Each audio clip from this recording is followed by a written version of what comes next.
கோயிலுக்கு பண்ற தர்மம் கூட இல்ல சாமிக்கு பண்றது 10 ஏழைகளுக்கு பண்ணுங்க, முடியாதவங்களுக்கு பண்ணுங்க. இல்லாதவங்களுக்கு காசு பார்த்தரணும். நம்ம எதை கொடுக்குறோங்கிறது முக்கியம் இல்ல, கொடுக்கணுங்கிற மனசு இருந்தா போதும். நீ சாப்பிடுற பொருள் வச்சிருந்தா பக்கத்துல இருக்கவங்க கொடுத்து சாப்பிடணும். காற்றோடு பட்டம் போல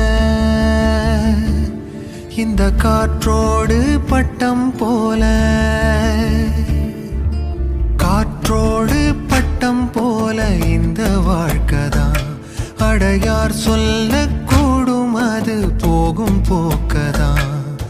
கண்ணால் காண்பது இங்கு பொய்யாய் மாறுமா?